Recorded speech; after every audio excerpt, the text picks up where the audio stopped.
आवाज आ रही है मेरी?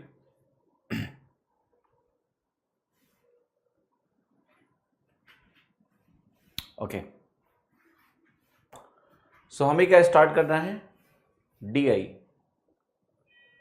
इतना कोने में लिखा है ना कि इसको थोड़ा सा मौका दिया जाएगा तो भाग जाएगा यहां से।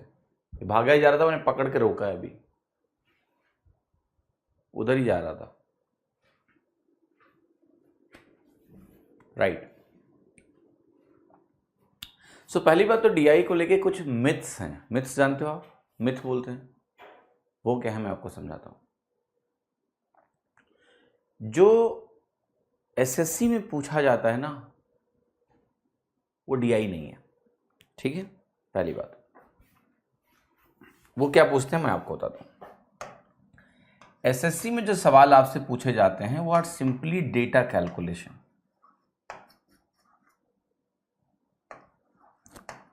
ये मैं क्यों लिख रहा हूं, इसका रीजन है। जब हम डेटा इंटरप्रिटेशन की बात कर रहे हैं, DI, सो इंटरप्रिटेशन सब जो होता है ना,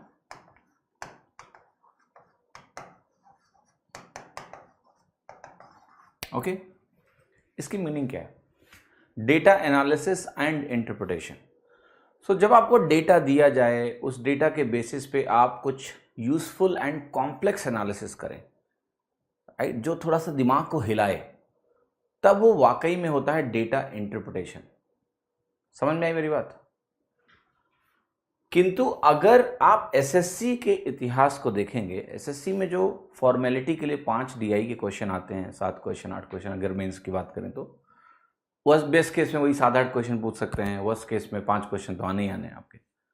तो वो कोई भी ऐसा सवाल नहीं होता है जिसमें कैलकुलेशन के बियॉन्ड कुछ भी हो। अगर आप बात करेंगे कैट एग्जाम की, late me talk about banking exam.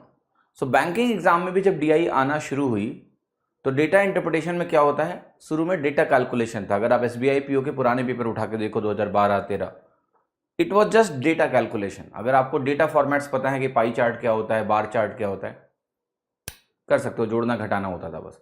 Then banking exams mature हुए, वहां की DI का लेवल बेहतर हुआ, केसलेट बेस्ड DI आना शुरू हो गए। केसलेट का मतलब पैराग्राफ में डेटा दिया हुआ है और उसको सॉल्व करना है, प्रोबेबिलिटी से लिंक करके डेटा पूछा गया, मतलब अच्छे अच्छे सवाल आने लगे। It actually become data analysis and interpretation. But SSC का जो दायरा है वो सिंपली डेटा कैलकुलेशन का दायरा है, ये DI है ही नहीं है। पहली बात तो ये आपको दिमाग में लेके चलना है। क्लियर और नॉट? समझ में आई मेरी बात? सो पहली बात तो ये कि मैं आपको बैंकिंग की DI नहीं पढ़ाने जा रहा हूं, लेकिन मैं आपको SSC से थोड़ा ऊपर जरूर उठा दूंगा in terms of that you get basics of data interpretation. जैसे मैं बात करूं कैट एग्जाम की, तो कैट एग्जाम की जो DI होती है, इट इज अमेजिंग केसलेट्स। आप उस सवाल को पढ़ के जान ही नहीं पाओगे कि ये लॉजिकल रीजनिंग है या DI है।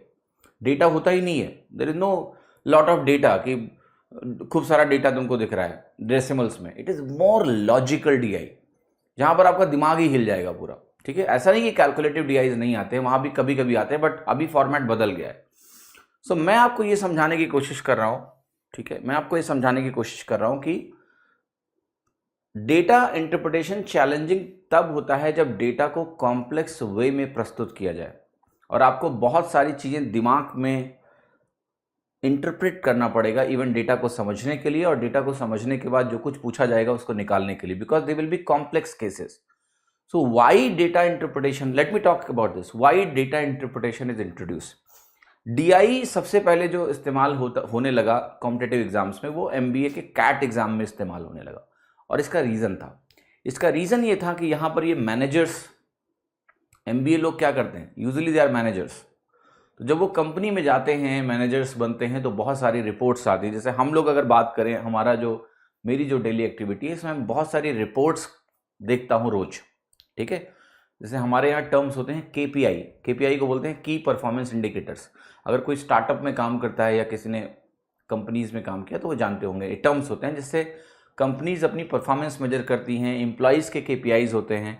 सो की परफॉर्मेंस इंडिकेटर क्या होते हैं कि जो आपके पास ढेर सारा डेटा जनरेट हो रहा है। जैसे हमारी टीम है, मान लिया सपोर्ट टीम है, तो सपोर्ट टीम में जब आप एक टिकट रेज करते हो तो उसकी जर्नी क्या है, कितने टाइम में टिकट रिजॉल्व होता है। तो हमारे यहाँ जो एक KPI है, की परफॉर्मेंस इंडिकेटर सपोर्ट टीम का है, वो यही है कि एवरेज फर्स्ट रेस्पॉन्स टाइम कितना है, एवरेज रेजोल्यूशन टाइम क्या है, काइंड ऑफ, ठीक है, कितने टिकट्स ओपन है, कितने टिकट्स क्लोज हैं। तो इस तरह के जब आपके पास ढेर सारे डेटा होते हैं तो उसकी मीनिंगफुल एनालिसिस करने के लिए आप उन डेटा को यूज करके वेरियस पैरामीटर्स डिजाइन करते हो और आप उससे चीज़ों को मेजर करते हो। तो एज ए मैनेजर, समबडी जो लेट्स से कि मैनेजर है किसी कंपनी का, ढेर सारे लोग उसके अंडर में हैं, उसको बहुत सारी चीज़ें मॉनिटर करनी है, तो उसको डेटा एनालिसिस और इंटरप्रिटेशन आना चाहिए कि एक बड़ा डेटा सेट देख के वो कुछ यूजफुल इंटरप्रिटेशन उससे निकाल पाए। कि लेटर से उसके पास सेल्स का डेटा आया एक महीने का, तो वो पैटर्न्स देख पाए कि सेल्स बढ़ा तो क्यों बढ़ा, कैसे बढ़ा, कितना बढ़ा, कंपैरिजन कर पाए कि यहाँ से ए और बी में सेल का कंपैरिजन इतना है, तो ए में अगर सेल कम है तो बी में कितना होना चाहिए। तो it is a more of a manager का टास्क, ठीक है, मोर ऑफ ए मैनेजर का task when I talk about DI। तो वहाँ जो डेटा इंटरप्रिटेशन है उनकी स्किल सेट में होना ज़रूरी है। इट्स वेरी इंपॉर्टेंट कि DI उनकी एनालिटिकल स्किल्स डेटा की अच्छी होनी चाहिए। Coming to bank exams, right, bank में भी देखो ऐसा नहीं है कि मैं कहूँगा बहुत ज़्यादा यूसेज हैं अगर आप जॉब प्रोफाइल की बात करोगे, but still it makes sense, they deal with lot of money value ये वो। बट अभी सिस्टम इतना ऑटोमेटेड हो गया है, इतना कुछ हो गया है कि बहुत हाई लेवल डेटा एनालिसिस आपको बैंक के अंदर नहीं चाहिए, काफ़ी कुछ कंप्यूटर करता है, but still to perform your duties उस रोल के लिए उन्होंने सोचा कि उन्हें डेटा एनालिसिस और इंटरप्रिटेशन अच्छा चाहिए, टेस्ट कर रहे हैं। अगर हम SSC की बात करें, ठीक है, तो यहाँ पर इनका कोई ऐसा पर्पज नहीं है कि वो आपका डेटा एनालिसिस और इंटरप्रिटेशन चेक करें। तो यहाँ सिंपली सिलेबस में डेटा कैलकुलेशन के नाम पे DI आती है, जिसमें सिंपल डेटा सेट दिया जाता है, सिंपल, जिसको पढ़ने में तुम्हें कभी तकलीफ हो ही नहीं सकती, तुम्हें तुरंत समझ में आ जाएगा। फिर जो सवाल भी होते हैं वो ऐसे ही, average, ratio, highest percentage change, lowest percentage change, ठीक है, हाईएस्ट इंक्रीज, लोवेस्ट इंक्रीज, बहुत ही बेसिक सवाल है, ठीक है। What you need to know is the type of data format. Usually SSC में जो टाइप ऑफ डेटा फॉर्मेट आते हैं वो भी लिमिटेड आते हैं। आपकी DI या तो बार चार्ट होती है, या पाई चार्ट होती है, या लाइन चार्ट होती है, या टैबुलर DI होती है। These are the only DIs they ask, ठीक है, राइट। बार में भी दो तरह के बार चार्ट होते हैं, वो भी मैं आपको बताऊंगा। तो पहले तो हमें समझना है कि डेटा सेट्स क्या होते हैं, एंड देन हम लोग कुछ क्वेश्चंस करेंगे। बट मैं फिर से आपको बता रहा हूँ कि जो DI हम लोग करने जा रहे हैं, इसका स्कोप आपका बैंकिंग का DI बिल्कुल भी नहीं है, right, neither it was suppose to, right, getting my point or not. तो मेरा कोशिश ये है कि मैं आपको उतना सिखा दूं कि यस, अगर आप उसको बेस मान के किसी भी डेटा सेट को सॉल्व करना चाहते हैं तो आपको एक हेड स्टार्ट मिल जाएगा। लेकिन जहां तक SSC का सवाल है कि SSC की DI है, वो कैलकुलेशन के अलावा कुछ भी नहीं है, ठीक है, नथिंग इज देयर। अगर आपको लेट्स से परसेंटेज आपने मेरे साथ सॉल्व किया है, सो जैसे कल मैं कहीं क्वेश्चन कर रहा था तो उसमें जो ऑप्शंस थे वो आपका ऐसे था, 17%, बी ऑप्शन था आपका लेट्स से 16.9%, कुछ इस तरह का ऑप्शन है। तो इस तरह से मतलब होता है कि आप कितना जल्दी परसेंटेज कैलकुलेशन कर सकते हो, ठीक है, राइट, परसेंटेज कैलकुलेशन कर सकते हो। तो वो बहुत कुछ डिपेंडेंट है, जैसे हमने कैलकुलेशन पहले किया है कि चलो पहले 17 निकाल लेते हैं, फिर देख लेते हैं कितना वापस जाना है। इस तरीके का कैलकुलेशन आपको आना चाहिए, ठीक है। आपने फ्रैक्शन कंपैरिजन देखा हुआ है कि अगर हाईएस्ट और लोवेस्ट हमें देखना होता है तो बहुत सारे तरीके आपके पास हैं। न्यूमरेटर बढ़ रहा है, डिनोमिनेटर घट रहा है, वो जो कॉम्बिनेशंस हैं, ठीक है, वो जो कॉम्बिनेशन है, तो वो कॉम्बिनेशन जो है वो चीज़ें इंपॉर्टेंट है। तो जो रिक्वायर्ड स्किल सेट है DI के लिए वो आपके पास ऑलरेडी है, राइट, वो आपके पास ऑलरेडी है। The only thing is that we need to see some of the questions, okay, how it is implemented, so that जिन्होंने DI कभी जिंदगी में नहीं देखी है, उन्होंने कभी ग्राफ नहीं देखा है, एटलीस्ट आपको एक हेड स्टार्ट मिल रहा है बस। बाकी DI के पीछे आपको बहुत समय बर्बाद नहीं करना है। If you talk about SSC, not at all, right. मैं जो भी सिंपल फंडामेंटल्स बताऊंगा उसको देख लो, और जो सवाल कराऊंगा वो कर लो, ठीक है, प्रीवियस ईयर क्वेश्चन कर लेना, that's it. Don't waste too much time here. बाकी मॉक वॉक दे रहा हूँ, उसमें जो DI आती है वो देख लेना, ठीक है। तो मैं आगे बढ़ता हूँ, and let me start DI, but you need to keep in the mind that bank DI is different, CAT DI is extremely different, that is DI, this is not DI, data calculation, ठीक है। So let us start and discuss first. अब देखिए data को कैसे कैसे represent किया जा सकता है। So I am coming to this. First is line chart, इसको आप लाइन ग्राफ भी बोल सकते हो। लाइन का शब्द दिख रहा है, लाइन है ना। सो लेट अस से मैंने कहा कि आपके जो मॉक के स्कोर हैं उसको मैंने यहां प्लॉट करना शुरू किया। मान लिया ये मॉक 1 का स्कोर है आपका, और ये जो एक्स वाई एक्सेस है लेट से ऐसे है। तो तुमने जो पहला मॉक अटेम्प्ट किया लेट से, उस मॉक में आपके जो स्कोर आए है ना, वो आउट ऑफ 200 मान लेते हैं 80 स्कोर आया आपका, केवल 80 स्कोर आया, ठीक है। फिर आपने दूसरा मॉक दिया और दूसरे मॉक में आपका स्कोर कितना आया, लेट से इंक्रीज हो गया, और वो इंक्रीज हो गया आपका कितना हो गया, लेट से 100 हो गया, है ना। Your mock score became 100। फिर आपने तीसरा मॉक दिया, मूड थोड़ा उस दिन आपका खराब था, तो उस दिन आपके नंबर और कम आ गए, मतलब उस दिन नंबर जो आपके आए वो 70 ही आए, ठीक है। तो हुआ क्या है कि आप क्या कर रहे हो कि एक्स वाई प्लेन में लेट से आपने एक्स एक्सिस के अलॉन्ग रखा है कि मॉक टेस्ट कौन सा और कितने नंबर मेरे आए। अब अगर मैं इनको इस तरीके से प्लॉट कर दूं ऐसे, राइट, इस तरीके से अगर आप आगे भी बढ़ोगे और आपने कहा कि हाँ मेरे पास मॉक 4 भी है और मॉक 4 में फिर मेरा स्कोर यहाँ आया, ओके, तो ये आपका हो गया लेट से वैल्यू। फिर मैंने कहा आपके पास मॉक 5 है, सो मॉक 5 का स्कोर आपका लेट से यहाँ है, तो आपने वैल्यू ऐसे बोली। तो जो आउटपुट वैल्यूज हैं, अगर हम उनको लाइन, 2 पॉइंट को एक लाइन सेगमेंट के थ्रू प्लॉट करें ऐसे, तो हम कहते हैं ये एक लाइन चार्ट है। अब आपको पता है लाइन चार्ट की यूजिबिलिटी क्या है। लाइन चार्ट कब इंपॉर्टेंट होता है, to see the trend of increase and decrease. Line chart useful है कि नहीं। अगर यही डेटा मैं आपको एक टैबुलर फॉर्मेट में बना के दूं, सेम डेटा टेबल में रिप्रेजेंट किया जा सकता है, डेटा वही है, हम इसको बहुत तरीके से रिप्रेजेंट कर सकते हैं। जैसे मैंने कहा कि मॉक 1 है मेरे पास, यहां मेरे पास मॉक 2 है, यहां मेरे पास मान लेते हैं मॉक 3 है, और यहां मेरे पास मॉक 4 है। अगर मैंने इसी डेटा को टेबल में रिप्रेजेंट किया होता, तो मैं बोलता कि मॉक 1 में 80 है, मॉक 2 में क्या है 70 है, मॉक 3 में जो आपकी वैल्यू आ रही है let's say that went to 70, नहीं, मॉक 2 में आपका 100 है, तो इसको 100 कर लो। यहां आपका क्या है 70 है, 70 के बाद ये वैल्यू बढ़ी है, लेट अस अज्यूम कि ये वैल्यू 120 है ऐसे, तो ये वैल्यू आपकी 120 हो गई। और एक मॉक 5 भी है, और उस मॉक 5 में आपकी value let us assume it is 75, ठीक है। मॉक 5 लेट से ये 82 है फॉर एग्जाम्पल। सो मैं आपको क्या समझाने की कोशिश कर रहा हूं, जो आपको यहां समझना है कि टेबल जो डेटा है, टेबल में डेटा जब ऐसे लिखा है तो ये बहुत ही बोरिंग डेटा है, ठीक है। इसमें विजुअली हमें कुछ भी नहीं दिख रहा है, हमें बार बार देखना पड़ेगा। अच्छा 80 से 100 हुआ, फिर 100 से 70 हुआ, 70 से 120 हुआ, 120 से 82 होगा। तो आप जब इस डेटा को पढ़ोगे देन यू कैन सी कि अच्छा बढ़ रहा है घट रहा है, बढ़ रहा है घट रहा है। लेकिन अगर इसी डेटा को हम इस चार्ट में रिप्रेजेंट करेंगे, तो जो ट्रेंड्स हैं वो ट्रेंड्स हमें डायरेक्टली दिखते हैं कि देखो ये जो भी है आदमी, इसका ना कंसिस्टेंसी नहीं है। क्या ये इंटरप्रिटेशन आप निकाल सकते हो कि ये आदमी कंसिस्टेंट नहीं है।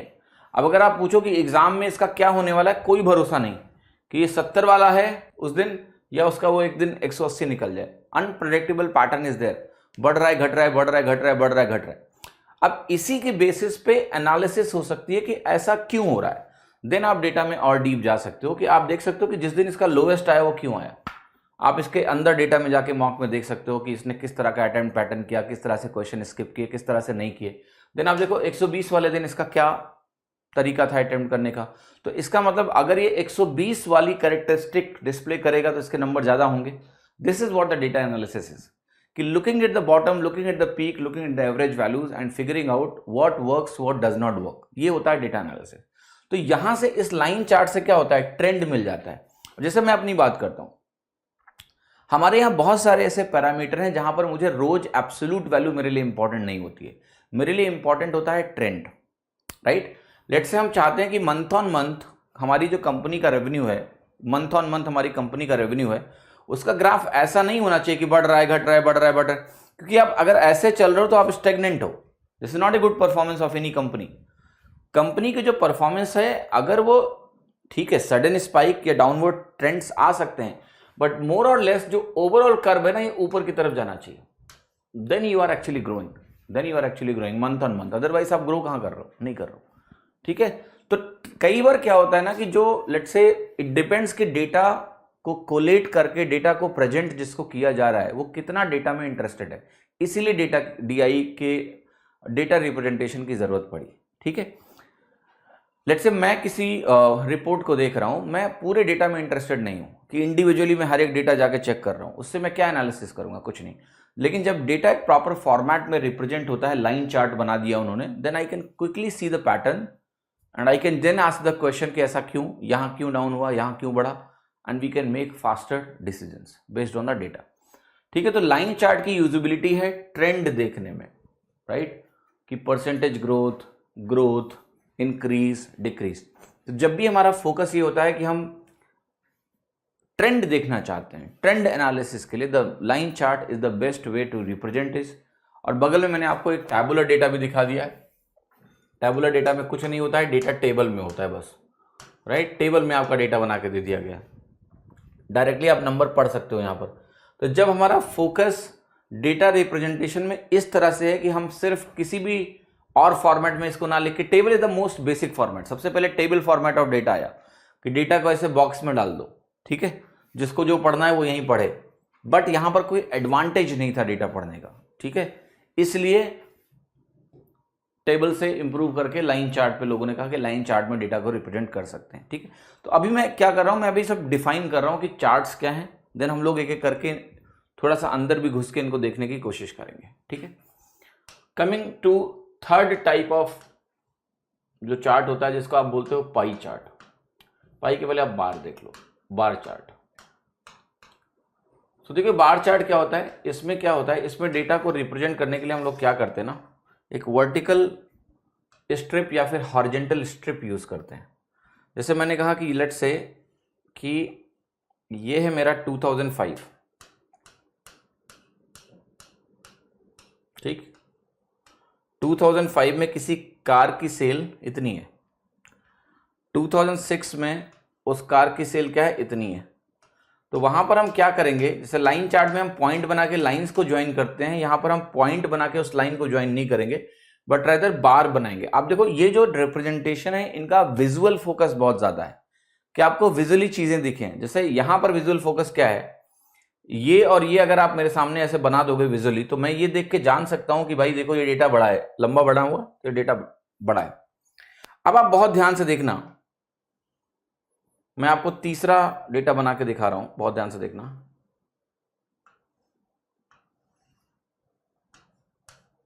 ये भी एक बार चार्ट है, यह है 2006 का और यह है आपका 2007 का। बहुत ध्यान से देखिएगा, मैं कुछ लिख भी जा रहा हूं इसके सामने। मैंने कहा लेट्स से ये है 20, ये वैल्यू है मेरी 35, ये वैल्यू मेरी क्या है 41 काइंड ऑफ, ऐसे कुछ लिखा मैंने रैंडम वैल्यू। अब देखिए मैं आपसे एक सवाल पूछना चाहता हूं कि किस ईयर में परसेंटेज ग्रोथ पिछले साल के कंपैरिजन में मैक्सिमम है, 2006 ओवर 2005 ये ज्यादा है या 2007 ओवर 2006 ज्यादा है? परसेंटेज ग्रोथ आपको निकालना है कि किस में ज्यादा है परसेंटेज ग्रोथ। ओके, जल्दी बताओ, 2007 ओवर 2006 या 2006 ओवर 2005, कौन सा परसेंटेज चेंज ज्यादा है? अब आपको देखिए इसको निकालने की जरूरत नहीं है, data is more about visualization, do not just calculate it, just see it. Percentage कैसे निकालते हो, दिस माइनस दिस बटे दिस, यही करते हो ना। अब मैं आपको कहूंगा कि देखो जब दिस माइनस दिस करोगे तो ये गैप इतना बड़ा आ रहा है, लेकिन इन दोनों में जब परसेंटेज चेंज निकालोगे तो गैप इतना बड़ा आ रहा है। मैं आपसे ये पूछ रहा हूं कि जो एब्सोल्यूट चेंज है क्या 2005-6 में ज्यादा है? क्या यहां पर हम बात करेंगे 2006 ओवर 2005, तो जो एब्सोल्यूट चेंज है जिसको मैं बोल रहा हूं न्यूमरेटर 1 यहां पर और यहाँ पर एब्सोल्यूट चेंज को हम बोलते हैं न्यूमरेटर 2। ये जो n1 है मेरा, ये n2 से बड़ा है कि नहीं है, दिख रहा है डेटा, मुझे कैलकुलेट करने की जरूरत नहीं, ये लेंथ और ये लेंथ। DI जब भी बनाया जाएगा आपके एग्जाम में, ये स्केल्ड डायग्राम्स होते हैं, ऐसा नहीं होता है कि 20 को इतना बना दिया और 30 को छोटा बना दिया इससे, they are very scaled diagrams. तो ये विड्थ देख के, ये डिस्टेंस देख के आप बता सकते हो कि ये कम है और ये ज्यादा है। तो 2007 में जो इंक्रीज है वो 2006 से प्लस है, तो यहां न्यूमरेटर बड़ा हो गया। आप ध्यान से देखो, ये जो डिनोमिनेटर है वो क्या आएगा, इनिशियल कितनी वैल्यू थी, तो यहां डिनोमिनेटर ये है, यहां डिनोमिनेटर ये है।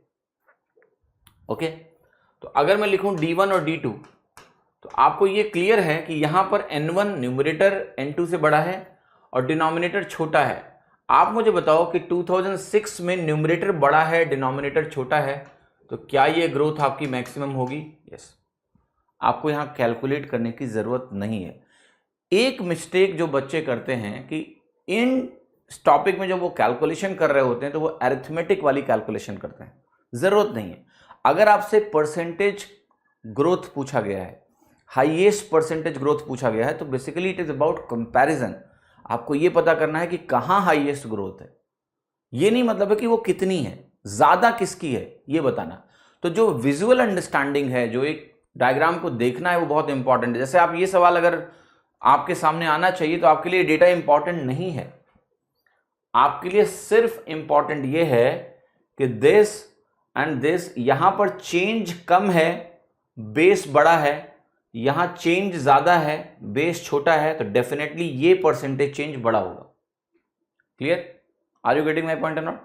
तो जब सवाल ये होगा कि परसेंटेज ग्रोथ इन दोनों में किसमें ज्यादा है, मोर परसेंटेज ग्रोथ किसमें है, तो आप कहोगे अगर मैं मोर परसेंटेज ग्रोथ में इंटरेस्टेड हूं तो आंसर मेरा क्या है, पहला। ये आपको समझना है पहले, ठीक है। एब्सोल्यूट निकालना है फिर तो अरिथमेटिक की कैलकुलेशन है, वो तो हम कर ही लेंगे, वो हमें आता है। लेकिन अगर हमें कंपैरिजन में यही बताना है कि कौन हाईएस्ट है कौन लोएस्ट है, so we need to ensure that okay we look at the diagram and try to interpret if possible. ठीक है, ये आपका बार चार्ट हो गया। अच्छा, एक चीज और ध्यान रखना कि बार चार्ट आपका ऐसे भी बन सकता है, सेम बार चार्ट को मैं ऐसे भी बना सकता हूं कि ये तुम्हारा हो गया 20, फिर ये वैल्यू तुम्हारी ऐसे हो गई, फिर ये वैल्यू तुम्हारी ऐसी हो गई, राइट। तो इसको हम बोलते हैं हॉरिजॉन्टल बार, और वो है तुम्हारा वर्टिकल बार। आपको कोई फर्क नहीं पड़ना चाहिए कि क्या हॉरिजॉन्टल क्या वर्टिकल, डेटा ये भी है डेटा वो भी है। यहां पर आप डेटा ऐसे पढ़ोगे, आपको ऐसे दिया जाएगा mock 1, mock 2, mock 3 like that. सब डेटा ऐसे पढ़ देना, दिस है ना, या फिर 2005, 2006, 2007, जो मैंने साल लिखे हैं वही लिख दो आप, 06, 05, 06, 07। ठीक है, फाइन।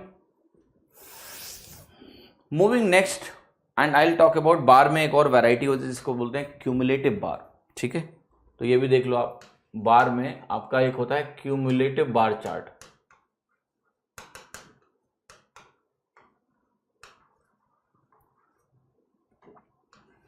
ये क्या होता है, क्यूमुलेटिव बार चार्ट क्या होता है? तो ये क्यूमुलेटिव बार चार्ट ये होता है कि इसमें थोड़ा सा अलग तरह से डेटा रिप्रेजेंट होता है। जैसे देखो ध्यान से, मैंने बोला कि मेरे पास लेट से एक कंपनी है ए और एक कंपनी है बी। ठीक है, अब कंपनी और ए और बी के मैं रेवेन्यूज को देखो बनाने जा रहा हूं, तो कैसे चलता है कहानी, क्यूमुलेटिव वे में कैसे चलता है।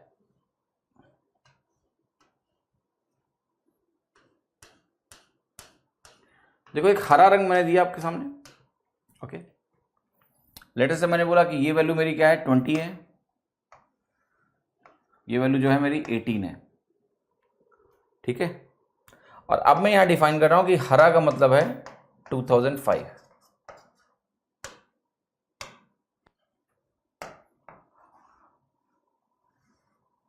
फिर मैंने कहा यहां पर ये जो वैल्यू है आपकी, ये आपकी वैल्यू कितनी है, 50 है, दिस वैल्यू इज 50।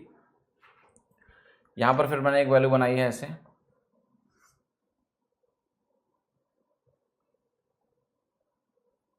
और इस वैल्यू को मैंने क्या बोला है कि यह है 25, 25। और ये साल क्या है आपका 2006 है। ऐसे मैं ऊपर जा सकता हूँ, 2007 बना सकता हूँ, 2008 बना सकता हूँ, काइंड ऑफ दैट। हाँ जी।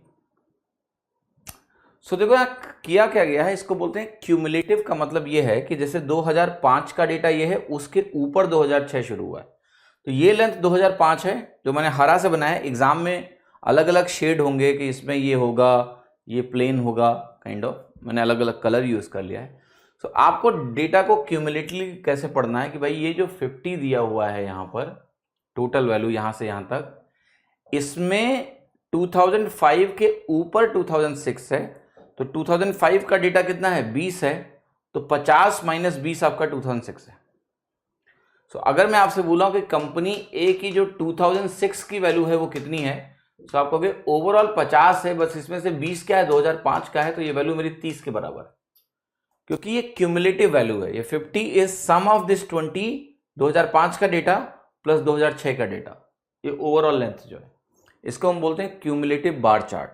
सो क्यूमुलेटिव बार चार्ट में आपको ये ध्यान रखना है कि ये कंपनी ए का जो भी कहानी है ये एक दूसरे के ऊपर लिख दिया गया ऐसे ऐसे करके, ठीक है। So you should not worry about it. If you understand once कि क्या लिखा है तो आप आसानी से इसको भी देख लोगे, ठीक है। डेटा देखना आना चाहिए। तो ये हो गया आपका क्यूमुलेटिव बार चार्ट। ये भी वर्टिकल हॉरिजॉन्टल दोनों हो सकता है, तो डजंट मेक सेंस कि आप इसको हॉरिजॉन्टल करके देखो, वो जैसे है पॉसिबल है, राइट। हॉरिजॉन्टल भी ये हो सकता है। अगला जो चार्ट है आपका, जिसको हम बोलते हैं पाई चार्ट। पाई चार्ट,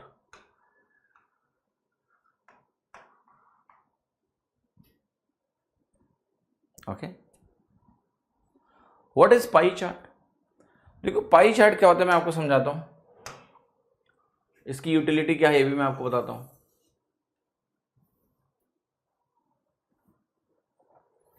अब देखो बार की यूटिलिटी क्या है ये भी समझाता हूं मैं आपको।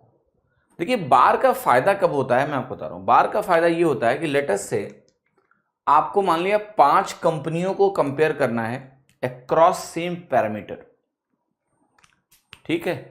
तो बेनिफिट ये हो जाता है बार का कि बगल बगल में उनकी लेंथ से ये आइडिया लग जाता है कौन ज्यादा है कौन कम है।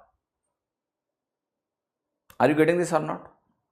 आपको इनकी लेंथ से मालूम चल जाएगा कि कौन ज्यादा है और कौन कम है। सिर्फ इनकी लेंथ देखो और पता चल जाएगा कि कौन ज्यादा है कौन कम, ठीक है। Make sense? तो जब हम 5-6 कंपनीज को या 5-6 एलिमेंट्स को कंपेयर करना चाहते हैं, the bar gives us clear understanding of who is more who is less. We can directly see it from the graph. Now coming to the pie. Pie क्या करता है, पाई का फायदा क्या है? लेटेस्ट से मैंने बोला कि जैसे आपने कभी देखा होगा सरकारी बजट, अगर कभी देखा हो तो सरकारी बजट में क्या होता है कि एक 2 चार्ट बन के आते हैं जो सबसे ज्यादा पॉपुलर है। बजट को अंडरस्टैंड करने के लिए there are 2 most popular chart. Pie chart कि सरकार का पैसा कहां से आया और सरकार ने कहां खर्चा किया, where income is coming from, where expenditure is going to. तो पाई चार्ट क्या होता है, कहते हैं कि भाई ये कुल पैसा आया है जिसको हम पूरा एक सर्कुलर फॉर्मेट में रिप्रेजेंट करेंगे। अब लेट्स से कि गवर्नमेंट का जो पैसा आया है इनकम टैक्स से, वो कितना परसेंट आया है? लेट्स से 11% आया है, तो ये 11% वाला पोर्शन यहां पर हो गया। लेटेस्ट से कॉर्पोरेट टैक्स से 25% आया है, तो ये 25% पोर्शन हो गया। 25% आपका हो गया कॉर्पोरेट टैक्स। क्या हो गया आपका? Corporate tax. सो दिस है, लेट्स से आपने कहा कि एक्साइज ड्यूटी से इतना आया है, तो ये हो गया तुम्हारा excise duty and so on. मेरा कहने का सिंपल सा मतलब है कि पाई का बेनिफिट क्या होता है कि अगर आपको किसी भी एक आउटले में ये अंडरस्टैंड करना है कि कौन ज्यादा है कौन कम है, and specifically in terms of percentage, it's most useful for clear understanding. जैसे मैंने 11% इनकम टैक्स लिखा यहां पर, आप कहोगे इसका मतलब सरकार 100 रुपए अगर कमाती है तो उसमें 11 रुपए इनकम टैक्स का होता है। Better understanding who is contributing more, who is contributing less, government के पास जो पैसा आ रहा है उसमें, यस। तो इसकी यूजिबिलिटी ये होती है कि जब हमारे पास एक पूरा आउटले है और उस पूरे आउटले में हमें डिवीजन समझना है कहां से कितना। सो लेट अस से मेरे पास एक चार्ट आता है और मैं लेट अस से एक एग्जांपल ले रहा हूं। लेट अस से मान लिया कि एग्जामो कंपनी है, एग्जामो कंपनी में जो सोर्सेज ऑफ रेवेन्यूज हैं वो क्या है। लेट अस से मैथ्स का एक कोर्स है पेड कोर्स, इंग्लिश के 3 पेड कोर्सेज हैं, देन हमारे पास सुपर मॉक्स है, जीएस के कोर्सेज हैं। अब लेट अस से मैं कहूंगा कि मेरे पास इतने सारे हेड्स हैं जहां से पैसे आ रहे हैं, कंपनी में कहां से ज्यादा पैसे आ रहे हैं, ठीक है, कहां से ज्यादा पैसे आ रहे हैं, कहां से कम पैसे आ रहे हैं। तो हम लोग क्या करते हैं कि वी हैव डेली एनालिसिस, जिससे जो डेली सेल्स भी आती है उसमें कहां से कितना आया। अगर हमें सिर्फ ये अंडरस्टैंड करना है कि कितना पैसा कहां से आ रहा है पर डे, तो हम लोग उसके लिए पाई चार्ट यूज करते हैं। वो रिपोर्ट जब भी मुझे देखनी होती है तो हमने बाकायदा एक बना रखा है कि डेटा फीड होता है उसमें, और डेटा फीड होने के बाद एक फाइनल पाई चार्ट जनरेट होता है अपने आप, और वो पाई चार्ट में ये सेक्टर्स चेंज होते रहते हैं। कि मान लिया आज कोई चीज 11% है, कल का डेटा जब फीड होगा तो कल वाला जो पाई चार्ट होगा उसमें अगर ये 12% है तो ये 12% दिखेगा। तो इस तरह से एक रिलेटिव कंपैरिजन की कंपनी के पास जो पैसे आ रहे हैं वो पैसे कहां से आ रहे हैं, ठीक है, किन किन हेड से कितना परसेंटेज कंट्रीब्यूशन है, ताकि हम ये समझ पाएं कि हमें कहां ज्यादा काम करने की जरूरत है, कहां इंप्रूवमेंट की नीड है, क्या करना है, कैसे करना है। तो पाई चार्ट की यूटिलिटी यही है, right, that when you want to see the complete outlay across different categories और segments, this is most useful. Let us say कोई कंपनी बहुत बड़ी है, उसके पास लेट से एसएससी के अलावा भी 25 और एग्जाम कैटेगरीज हैं, तो वो क्या करेगा, वो पाई चार्ट को ऐसे यूज कर सकता है कि भाई मेरा एसएससी कैटेगरी से टोटल एडमिशंस कितने परसेंटेज कंट्रीब्यूट कर रहे हैं, आईआईटी से कितने परसेंटेज कंट्रीब्यूट कर रहे हैं। इससे फायदा क्या होगा, इससे फायदा ये होगा कि उनको ये समझ में आएगा कि वो कौन से सेगमेंट में अच्छा कर रहे हैं, कौन से सेगमेंट में उन्हें अभी काम करने की जरूरत है। तो पाई चार्ट की भी बहुत, देखिए मैं अगेन बार बार बोल रहा हूं कि data in table is a useless data. Huge amount of data in table doesn't have any added value to it। मैं आपको एक छोटा सा एग्जांपल दूं, कितने लोगों को ये मालूम है कि जो कीबोर्ड होता है वो QWERTY कीबोर्ड क्यों होता है। आप QWERTY UIOP देखते हो कीबोर्ड में, आप कीबोर्ड में ABCD क्यों नहीं देखते? Quick please. ऑलराइट, जल्दी बताएं, Why you don't have ABCD keyboard? और मैं आपको एक बात बताता हूं, ये सवाल जब मैं लोगों से पूछता हूं, अपने कई सारे मित्रों से पूछता हूं जो कि बहुत ज्यादा पढ़े लिखे हैं, मतलब टॉप IIM से MBA किए हुए हैं, they have never think about it। उन्होंने कभी सोचा ही नहीं इसके बारे में, उन्होंने कहा कभी सोचा ही नहीं मैंने। But I believe that you have to be curious about small things। This curiosity must be there in every kid in your family। कोई बच्चा है उसको ये सब क्यूरियोसिटी उसके अंदर जनरेट करो, ठीक है। This is a very pertinent question, why we don't have ABCD straight, why we are having this QWERTY। किसका दिमाग खराब था कि उसने QWERTY बना दिया, ठीक है। Alright, let me explain you what happened when I got this question for the first time, and this question came to me when I saw the keyboard for the first time। so मैंने keyboard को first time देखा when I passed class 12th। तो class 12th के बाद मुझे पहली बार जब keyboard देखने को मौका मिला एक बार, तो मैंने कहा ये क्या बकवास है, QWERTY। ऑलराइट, सो ललित ने जो लॉजिक लिखा है वो मेरे को भी लगा। तो हुआ क्या कि जब मैं उस कीबोर्ड पे टाइपिंग करने लगा, ASDF JKL वाला स्टाइल जो होता है ना, टाइप राइटर पे टाइपिंग करते हैं लोग, तो मैंने उसकी क्या करा, थोड़ा प्रैक्टिस वैक्टिस पे शुरू किया, और ये सवाल मेरे मन में था और तब आंसर इसका मुझे मिल नहीं पाया। और मैं सोच रहा था खुद ही कि लेटस, मेरा ये नहीं था कि मैं तुरंत जंप नहीं करता था कि मैं गूगल करूं तुरंत, मैं थोड़ा पहले खुद सोचता था। और तब इंटरनेट भी नहीं हुआ करता था कि गूगल कर लो, पता भी नहीं था गूगल के बारे में उस टाइम पे। तो सो मैंने काफ़ी सोचा, फिर मैंने जो रीजनिंग निकाली वो सरासर गलत थी। मुझे ऐसा लगा कि इस तरह से टाइप करने में ना आसानी है, मतलब आपकी जो उंगलियां हैं वो सही चीज़ों पे सही जाती है, मतलब मे बी इस तरह से कीबोर्ड को डिज़ाइन किया गया है कि जैसे मैं कोई अगर वर्ड लिखना चाहता हूं, मान लिया human, right, so it is more based on कि एच के बाद कौन से कैरेक्टर ज़्यादा आते हैं, तो उसके हिसाब से उनकी प्लेसिंग की गई है कि आपकी जो उंगलियां हैं उन तक सही से पहुंच पाएं और आप आसानी से तेजी से लिख पाएं। ये लॉजिक मेरे दिमाग में आया उस टाइम पे, बट ये लॉजिक सरासर गलत है।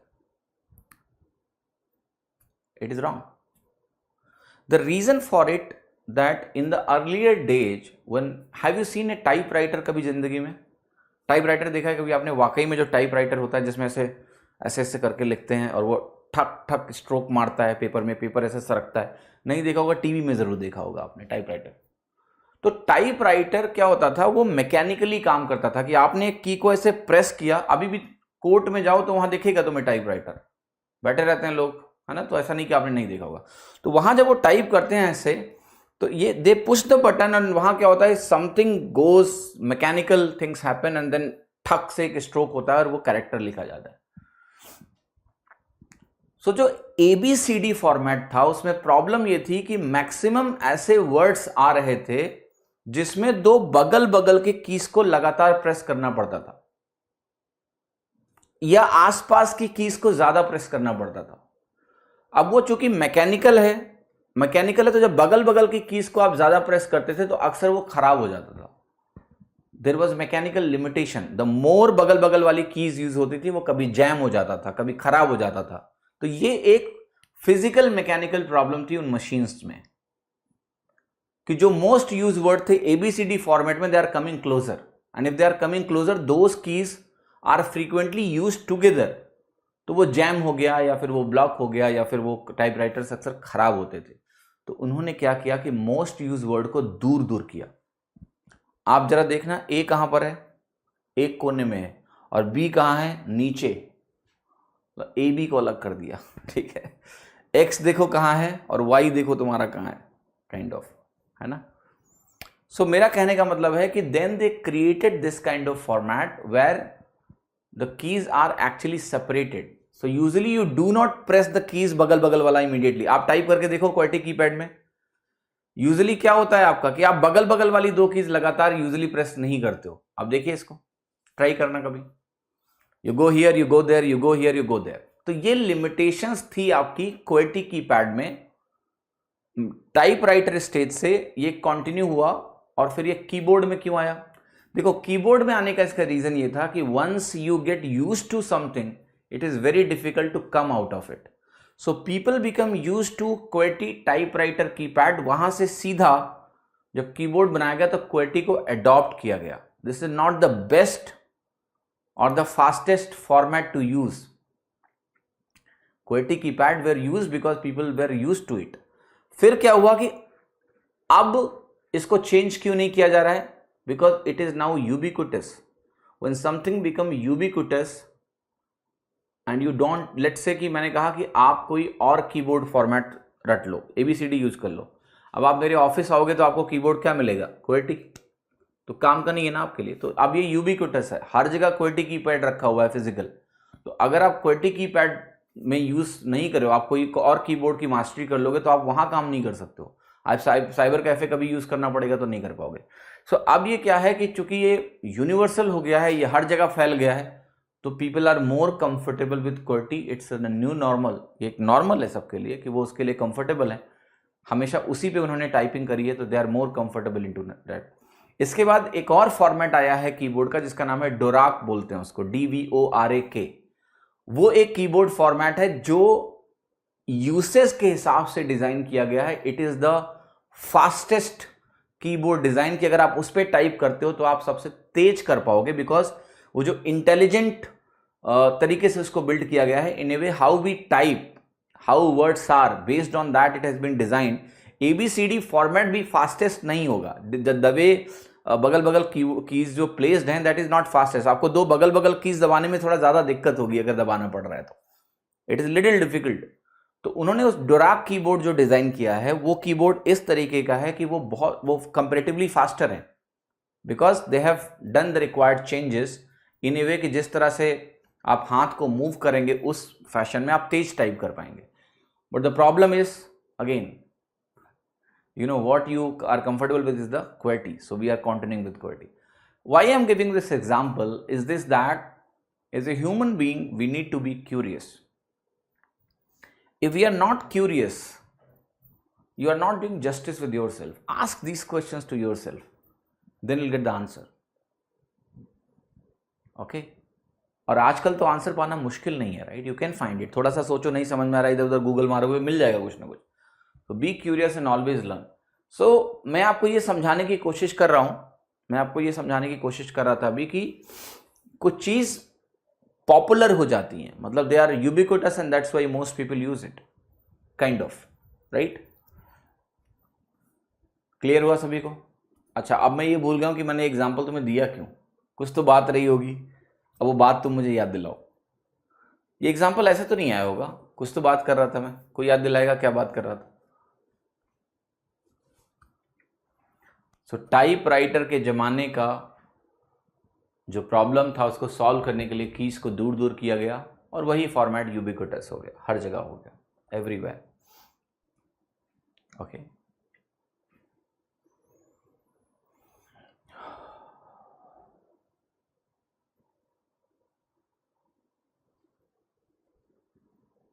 ऑलराइट.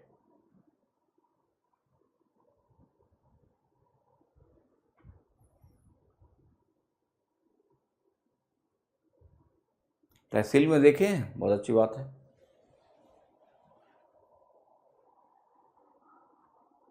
यूबिक्विटस का मतलब क्या होता है? पहले तो आपकी स्पेलिंग गलत है यूबिक्विटस की, Ayush. Ubiquitous is something which is prevalent almost everywhere. Like computers are ubiquitous everywhere. They are found everywhere. Ubiquitous नहीं होता, ubiquitous होता है. क्यों होता है? Okay. All right. Fine. So if I talk about this pie chart, so pie chart is really good tool to represent the overall outlay across various divisions के. Various divisions में किस तरह से सेल हो रही है, कैसा क्या हो रहा है, बहुत सारी चीजें आप इसमें कर सकते हैं, right? Clear? Yes, seems correct. Ubiquitous की स्पेलिंग जो आपने लिखा है, Subodhi, Pintu Purohit, right? Okay, so anyway, so let us discuss this pie chart. अब देखो क्या है कि तो पाई चार्ट का इंपॉर्टेंस यही है कि आप अगर डेटा की बात करेंगे तो देखिए, टैबुलर जो डेटा होता है ना, वो बहुत ही boring way of looking at the data है, unintelligent way of looking at data. When data is so important, people figured out the ways जिसमें वो डेटा को थोड़ा सा इस तरह से रिप्रेजेंट करेंगे कि वो डेटा देखने में ही बहुत सारा सेंस है. आपको टेबल में डेटा बना के देते हैं, मैं बता रहा हूं, सुपर फर्जी way of representing the data है. टेबल में डेटा लेके करोगे क्या? उसमें कुछ भी इंटेलिजेंटली नहीं दिख रहा है. ओके, बस डेटा ऐसे देख देख के तुम कोशिश करोगे क्या हो रहा है. बट अगर डेटा पाई चार्ट में है, then any senior executive can immediately ask the question, ठीक है, कि ये इतना ही क्यों है, इस कलेक्शन को हम बढ़ा क्यों नहीं रहे, kind of. So pi chart is use for those purposes. हम मान के चलते हैं कि पाई चार्ट में ओवरऑल वैल्यू 100% है. ऑब्वियसली पूरा आउटले 100% हमेशा माना जाता है एज ए बेस. और हम इसमें करते क्या हैं कि लेट अस से मैं आपको एक एग्जांपल दे रहा हूं कि मान लिया मेरे पास टोटल डेटा है कोई 1000 यूनिट का, या ऐसे कर लो 1200. मान लिया हमें 1200 रुपये बांटने हैं 4 लोगों में, ABCD में, और मैंने कहा कि A को 40% देना है. A को मैंने 48 रुपये दिए. अब देखना ध्यान से, अगर A को मैंने यहां पर 480 रुपये दिए, मान लिया A को इस पे से, तो 480 रुपये जो है वो आप कहोगे कि इस 40%, तो इस पूरे ग्राफ का 40% पोर्शन आप ए को पकड़ा दो, ये ए हो गया आपका. तो जितना डेटा उसके पास है उतना पोर्शन उसको मिलता है, जितना डेटा उसके पास है उतना पोर्शन उसको मिलेगा. Okay, clear? उतना पोर्शन आपको मिल जाएगा. अगर आपने कहा मेरे पास बी है और बी को मिला है 120 इसका 10% है, तो आप कहोगे बी को यहां 10% मिल जाएगा पोर्शन. ठीक है। ऐसे आपने कहा कि आपके पास सी है, उसको आपने दिया है 45%, तो 45% अगर आपने सी को दे दिया तो ये हो गया ए और ये हो गया बी। अब मैं देखो सी बनाने जा रहा हूं यहां पर,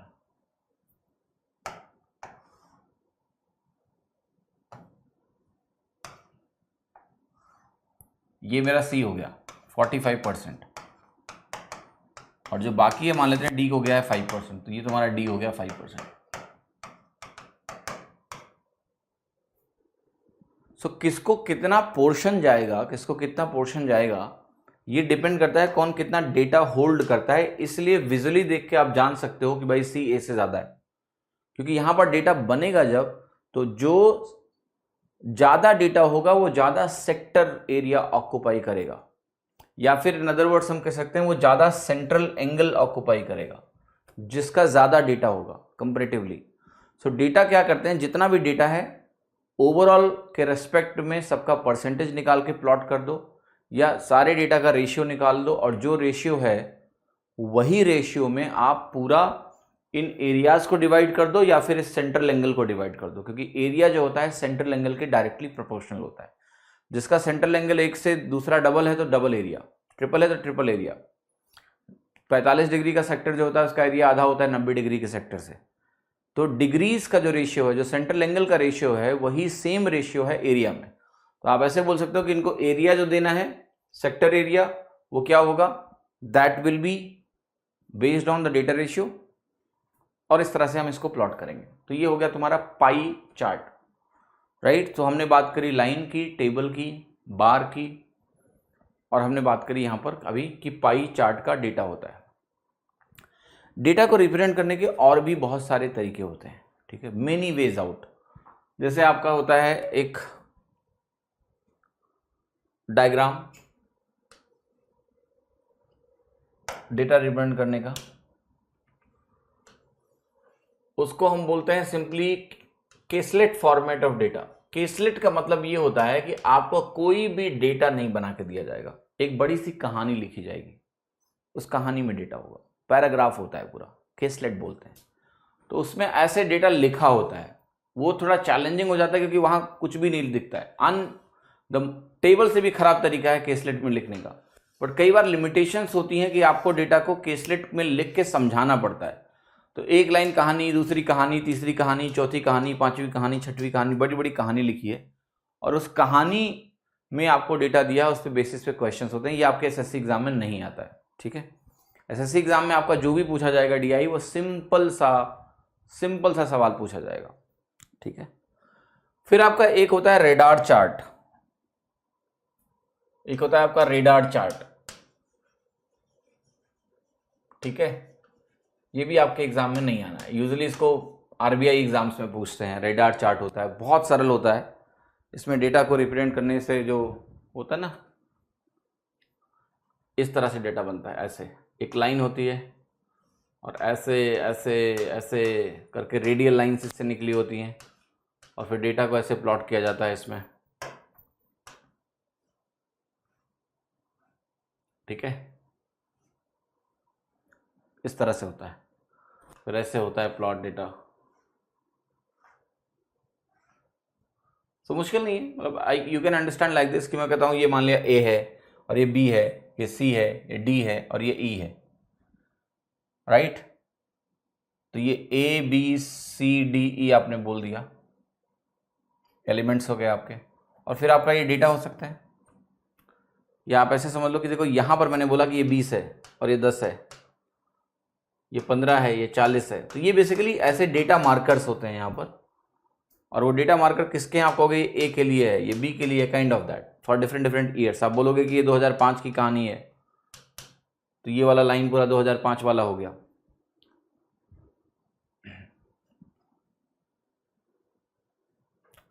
क्लियर।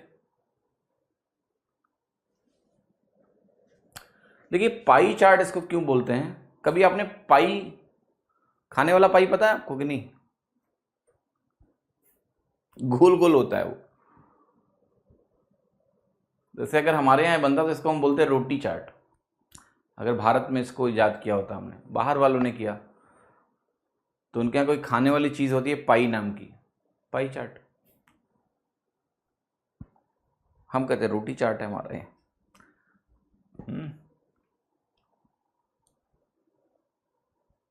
केसलेट डेटा का रियल लाइफ में यूज़ होता है? देखो रियल लाइफ में कुछ भी यूज़ नहीं होता है। आपके ट्रिग्नोमेट्री क्या करोगे रियल लाइफ में?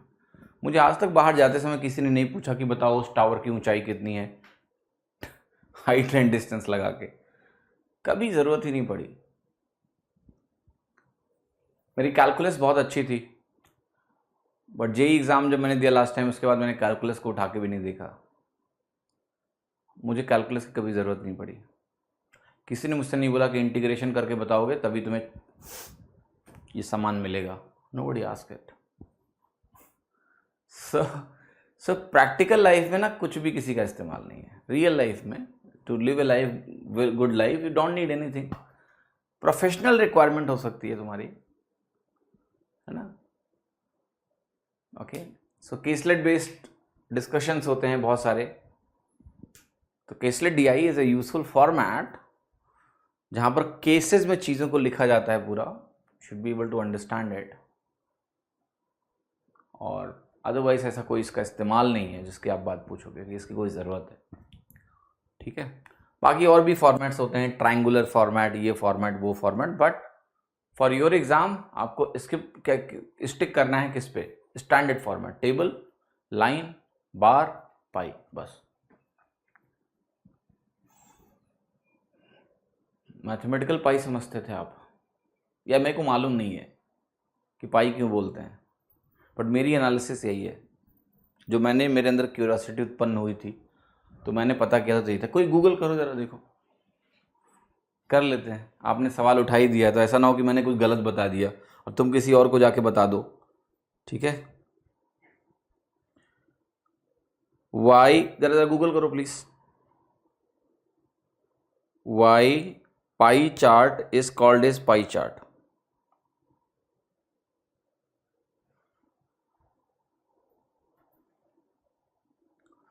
देखो इसका लॉजिक यही है, अभी मैंने गूगल किया है, आपको पता है इसको ऐसे काट के ऐसे निकालो एक portion, before you search you can take a slice out. Okay, so इसका रिलेशन मुझे लगता है वहीं से होगा कुछ ना कुछ। एक बार जरा देखिए प्लीज, हिस्टोग्राम में बताऊंगा आपको, डोंट वरी। हाँ वही है, while it is named for its resemblance to a pie which has been sliced. So I'm not wrong, ठीक है, I'm right. All right, exactly. So pie is basically a dish. मैंने आपको पहले ही बोला ना कि इंडिया में होता तो इसको रोटी बोलते, तो ये उससे इसका लेना देना है। ये पाई सिंबल वाला इसका कोई लेना देना नहीं है ना? All right, ठीक है, मेक सेंस?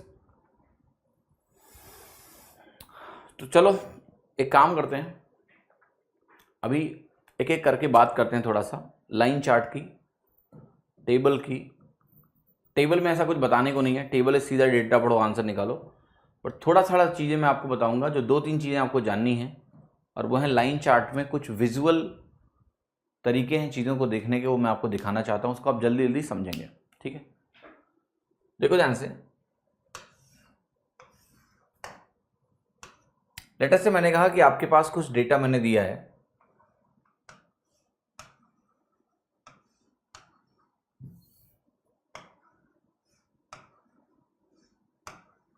ऐसे, ये स्ट्रेट लाइन है आपकी 2005, 2006 और 2007।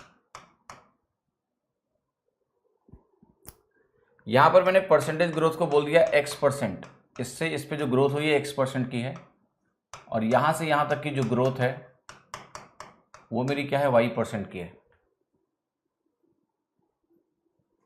आप मुझे ये बताएंगे कि X Y से बड़ा है, या फिर Y X से बड़ा है, या फिर X और Y आपस में बराबर हैं, या फिर तीन ही ऑप्शन देता हूं, तीन ही कॉम्बिनेशन बनेंगे बस। जल्दी बताइए please. You have a graph, this is a straight line, सीधा रेखा मैंने खींच दी है, और मैं आपसे पूछ रहा हूं कि बताओ x बड़ा है कि y बड़ा है कि दोनों बराबर है।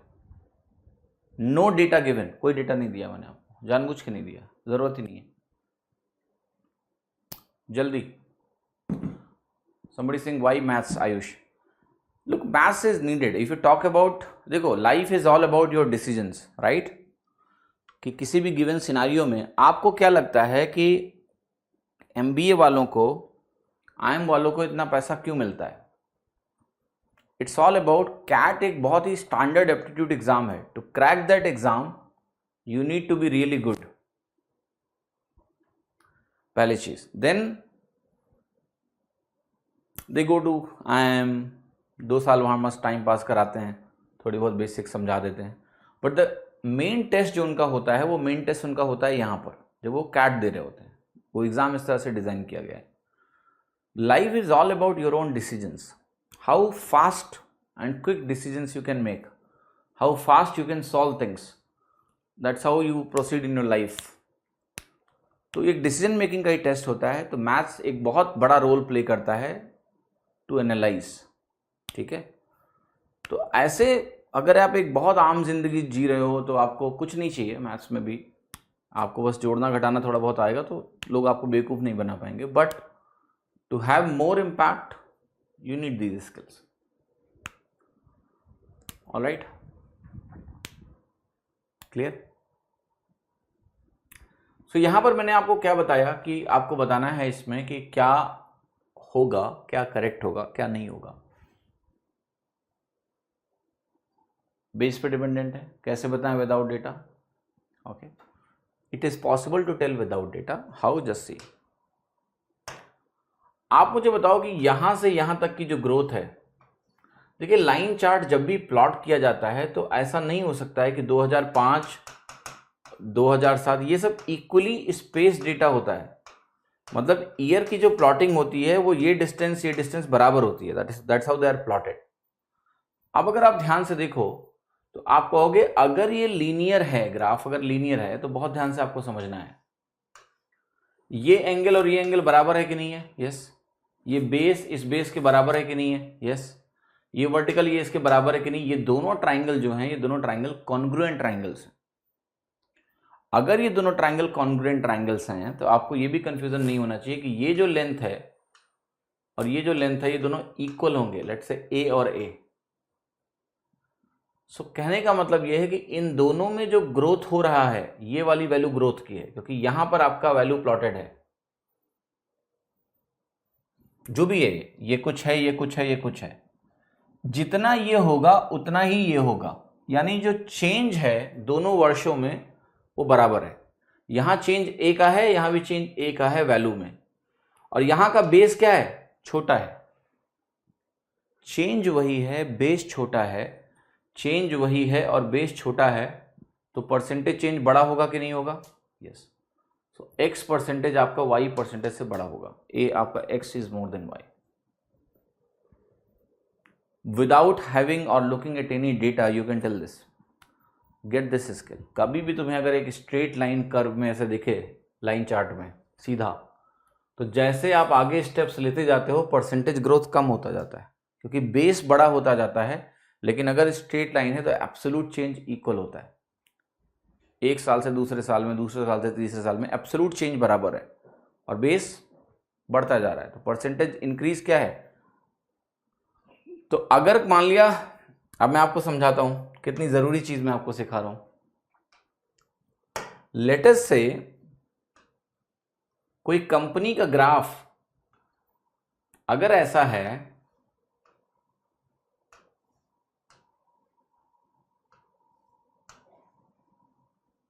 ठीक है, तो इस कंपनी में मैं इन्वेस्ट नहीं करूंगा। पूछो क्यों? क्योंकि इस कंपनी में जो परसेंटेज ग्रोथ है वो साल दर साल कम होती जा रही है। दो एक आम आदमी को ऐसा दिखेगा कि वाह क्या मस्त ग्रोथ हो रही है, बट मे बी ये कंपनी मुझे पहले साल 10% का रिटर्न देगी, फिर अगले साल वो रिटर्न गिरेगा, लेट अस से वो 8% हो गया, फिर अगले साल और गिरेगा, फिर वो अगले साल और गिरेगा, ऐसे ही गिरता रहेगा, होगा। तो your percentage return is continuously decreasing. You will not love to invest in this company, though it seems company is growing really well. It is not. You would like to invest in company which gives you growth this,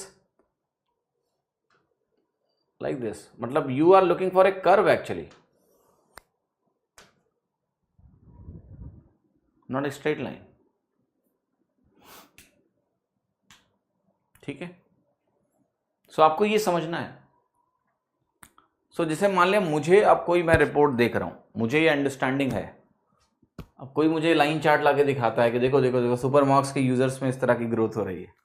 I am not happy with this kind of growth. Why? Because percentage growth हमारी क्या हो रही है, continuously गिर रही है. So I don't want this kind of growth anywhere. The growth must be like this. Even if you want to maintain a certain percentage growth, then your graph cannot be straight. ये ऐसे जाएगा, फिर inclination बढ़ेगा, फिर inclination बढ़ेगा, फिर inclination बढ़ेगा. कितने लोगों को समझ में आई मेरी बात? बोलिए यस और नो. क्लियर हुआ? हाँ जी. एक और एग्जांपल देता हूं.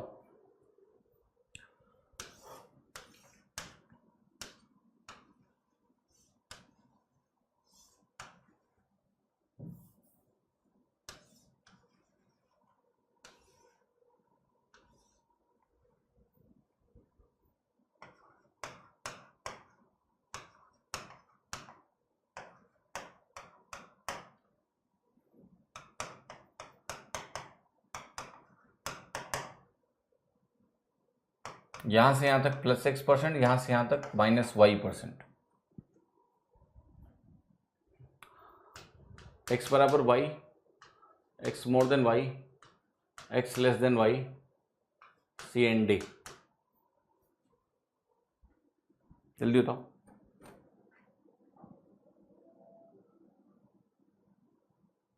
Okay, quick answers I need for this. जल्दी बताओ, जल्दी बताओ, जल्दी बताओ.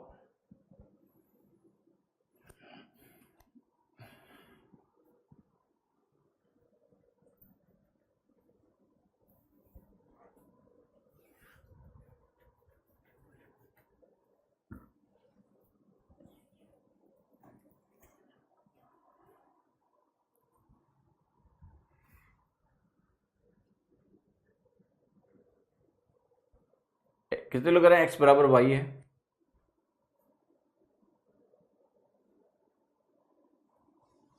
सी option. Mostly are saying X is equal to Y,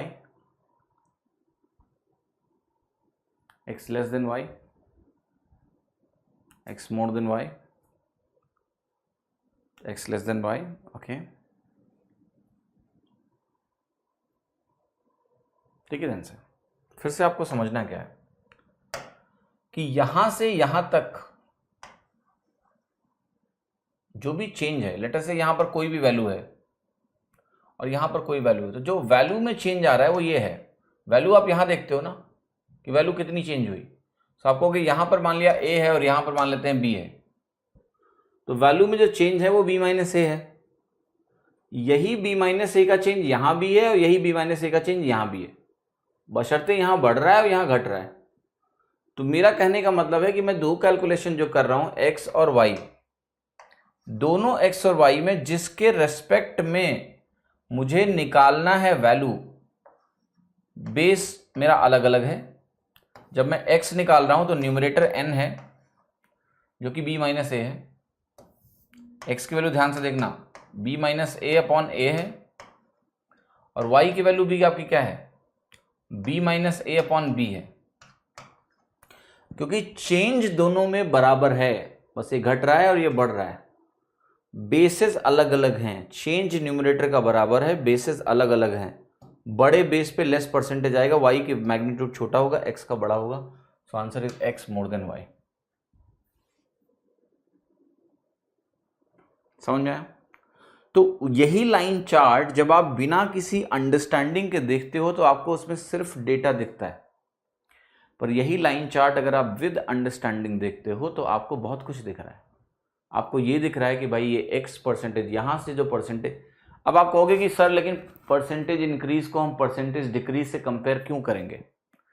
कई बार डीआई में सवाल ये आता है कि जो परसेंटेज चेंज है वो मैक्सिमम कहां है। जब हम शब्द यूज करते हैं परसेंटेज चेंज, चेंज का मतलब होता है बदलाव। अब वो बदलाव प्लस में हो या माइनस में हो फर्क नहीं पड़ता है, ठीक है। परसेंटेज चेंज कहां ज्यादा है? तो सवाल ये पूछा जा सकता है कि where we have maximum percentage change, तो हम कहेंगे यहां। It's not percentage increase, percentage change. तो किसका मैग्नीट्यूड एक्स और वाई में ज्यादा है? एक्स का, क्योंकि चेंज सेम है दोनों में, यहां बेस कम है यहां बेस ज्यादा है। क्लियर, ठीक है। अगला केस दिखाता हूं आपको।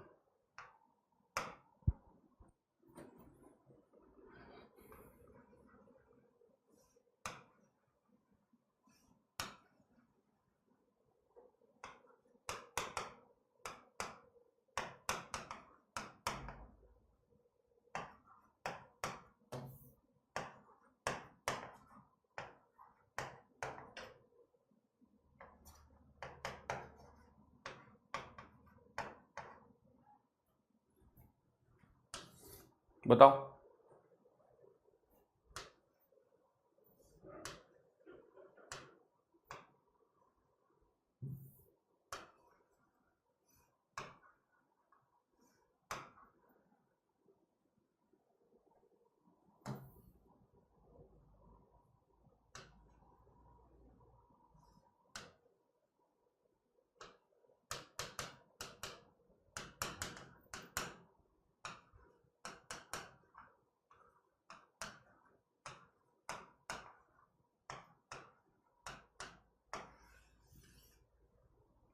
दो ग्राफ तुम्हारे सामने हैं, दोनों ग्राफ में मुझे वैल्यू जाननी है।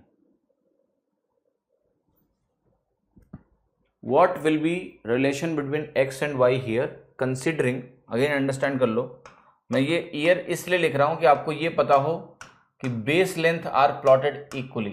ये कंफ्यूजन नहीं होना चाहिए आपको, है ना। ये दिमाग में मत रखना कि 2005 और 2006 और 2007 ये ग्राफ में इक्वली स्पेस्ड ही प्लॉट होते हैं। तो ये शंका मत रखना कि बेस लेंथ डिफरेंट है, बेस लेंथ सेम, ठीक है, सेम यहां पर है। तो ये एजम्पशन आप ध्यान रखना, ये मत सोच लेना कि ये ग्राफ गलत तरीके से प्लॉटेड होगा तो क्या होगा। ये सही प्लॉटेड है बिल्कुल, 5 से 6 और 7 इक्वल स्पेस्ड हॉरिजॉन्टल गैप्स। तो देखो यहां ध्यान से, पहले में ये x% है, हमें ये पता है कि अगर ये ऐसी लाइन होती और यहां पर कोई परसेंटेज लिखा होता, मान लिया y' %, तो y' x से छोटा होगा। अब अगर ये ऐसे मुड़ रहा है ऊपर की तरफ तो डेफिनेटली y% की वैल्यू इससे ज्यादा होगी। ये छोटा है, उस छोटे को जब हम इधर घुमा रहे हैं तो डेफिनेटली हम बढ़ा रहे हैं, लेकिन वो कितना घुमा है ये पता नहीं है, इसलिए CND। देखो भैया, ये सीधा जाता तो ये कम होता, अच्छी बात है। अब कम है तो जब इसको तुम इधर घुमाओगे तो ये बढ़ेगा। क्यों बढ़ेगा? क्योंकि बेस लेंथ सेम है, लेकिन जैसे इसमें जो अल्टीट्यूड या हाइट होगी और इसमें जो होगी वो ज्यादा है, तो न्यूमरेटर आपने बढ़ा दिया है। न्यूमरेटर आपने बढ़ा दिया है तो आप कह रहे हो कि न्यूमरेटर भी बढ़ रहा है, डिनोमिनेटर भी बढ़ रहा है। जैसे इस केस की बात करें यहां से यहां, तो जो न्यूमरेटर में चेंज है वो बढ़ेगा, डिनोमिनेटर में चेंज है, डिनोमिनेटर भी बढ़ा हुआ है। जब न्यूमरेटर और डिनोमिनेटर दोनों बढ़ते हैं, आपको ध्यान होगा ये केस, जब न्यूमरेटर और डिनोमिनेटर दोनों बढ़ते हैं तो दोनों विपरीत दिशा में काम करते हैं। अब जब ये दोनों विपरीत दिशा में काम करते हैं तो आपको सिर्फ ग्राफ देख के नहीं पता चलेगा क्या हो रहा है, आपको कुछ डेटा चाहिए साइड में देखने के लिए। डेटा चाहिए या कुछ कंपैरिजन चाहिए। डेटा कोई जरूरी नहीं कि आप नंबर्स में दो, आप डब्बे डब्बे में डेटा बना दो तो भी हम गिन लेंगे कितने डब्बे इसके पास एक्स्ट्रा है, kind of that. We need some comparison, some more comparison. Just by looking at the graph I can not tell कि ये बढ़ा तो है, बट ये क्या बढ़ के x के बराबर हो गया है, क्या ये बढ़ के 1 से बड़ा निकल गया? I don't know. क्या अभी भी छोटा है? तीनों पॉसिबिलिटीज खुली हुई हैं। तो इसलिए इसका आंसर होगा can not be determined, we need some more analysis का टूल। मे बी अगर प्रॉपर चार्ट में बना हो तो हम कंपेयर कर सकते हैं कि इसकी वर्टिकल डिस्टेंस कितनी हो गई है, ये परसेंटेज कितना है, उसके हिसाब से हम कंपेयर कर पाएंगे। ऐसे नहीं कर सकते। ये देखो ध्यान से, यहां पर अगर ये ऐसे जाता तो कम होता y, आपने इधर घुमा दिया, वर्टिकल डिस्टेंस और गिरा दी, वर्टिकल डिस्टेंस आपने और छोटी कर दी, न्यूमरेटर और छोटा हो गया, डिनोमिनेटर क्या है? बड़ा हुआ है आपका।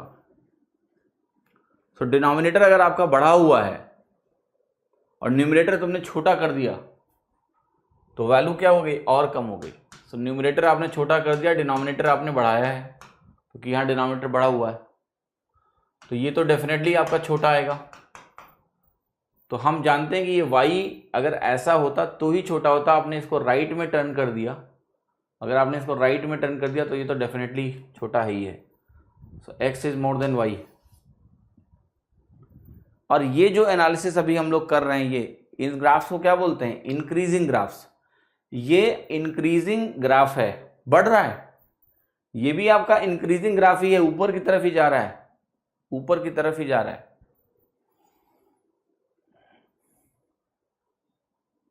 संदीप करें कैन नॉट बी डिटरमिन्ड भी नहीं कह सकते हैं, क्योंकि एंगल भी तो चेंज हो रहा है। Sandeep can not be determined कब बोलते हैं?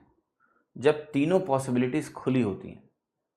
जब कुछ भी हो सकता है तब हम बोलते हैं कि हम डिटरमाइन नहीं कर सकते हैं डायरेक्टली अभी, based on the given data, इसलिए कैन नॉट बी डिटरमिन्ड बोल रहा हूं मैं। All possibilities are open for this. Angle आपने बढ़ाया है तो मैं क्या कह रहा हूं कि पहले वाली वैल्यू से बढ़ जाएगा। एक वैल्यू यहां थी जो x से कम थी, अब वो कम वैल्यू बढ़ गई है, पर वो कितना बढ़ गई है? किसी के पास 100 रुपए हैं, मेरे पास 50 रुपए हैं। मैं ये बोल रहा हूं कि मेरी वैल्यू 50 से बढ़ गई है, तो क्या मैं 100 से बड़ा हो गया? नहीं पता कि मैंने 50 बढ़ाया तो 100 हो जाऊंगा, 1 बढ़ाया तो 51 रहूंगा, कम रहूंगा। अगर मैंने 100 बढ़ा लिया तो मैं 150 हो जाऊंगा। तो यही तो नहीं पता कि बढ़ा कितना है। उसके लिए हमें कुछ और करना पड़ेगा एनालिसिस, हमें कुछ और डेटा चाहिए उसके लिए। यहां पर क्लियर है कि ये नीचे गिरा, अगर ये नीचे गिरा तो ऑलरेडी ऐसा होता तो ही ये y x से कम होता, ये तो और नीचे गिर गया, तो अब तो और कम होगा। मेरे पास 50 रुपए हैं, तुम्हारे पास 100 रुपए हैं, और मेरी किसी ने जेबी काट ली, वही जिसमें पैसा रखा हुआ था निकल गया लेके, तो जाहिर सी बात है मेरा पैसा और कम हो गया। अब वो जेब काटने वाला पैसा डाल के तो नहीं जाएगा, फिर उसको जेब काटने वाला आदमी नहीं बोलेंगे ना, जेब लगाने वाला आदमी बोलेंगे। ठीक है। So that's what you need to understand, where we are definite, where we are not. This is, we are confused, we don't know what's right, so we are saying C and D can't be determined, we don't know based on the given data. Here we know. Having said that, whatever I am teaching will not be useful in your exam 99.99% times, because ऐसे सवाल आते ही नहीं, क्या करेंगे?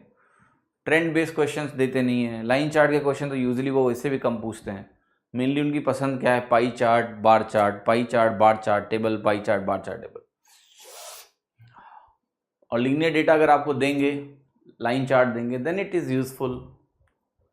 Okay, but मैंने वही बोला कि इसको अगर आप बेस यूज करके जाओगे, ओके, बेस यूज करके जाओगे, सो अगर आपसे बेस यूज करके जाएगा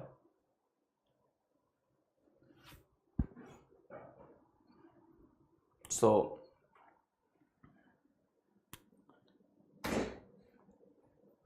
you can solve many other questions in many other exams.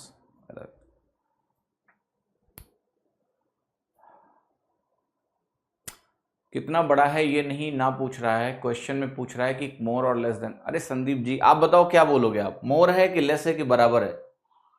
इन तीनों में से क्या करेक्ट है आप बताओगे?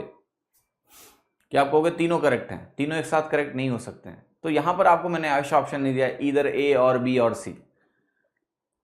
सी एंड डी ऑप्शन का मतलब है we can't determine uniquely what out of them is right, that's why I am saying C and D. Okay, बात समझिए, मेरी। सो डीआई बहुत इंटरेस्टिंग है। अगर आप मुझसे पूरे मैथ्स एरियाज में पूछोगे कि सबसे मज़ेदार चीज़ है तो वह है डीआई। लेकिन सवाल है, स्कोप बहुत छोटा है, आपके एग्ज़ाम में स्कोप बहुत छोटा है, और ये रियल स्किल्स हैं। अगर इस सवालों को सही से फ्रेम किया जाए तो बहुत ही मज़ेदार चीज़ है सीखने के लिए।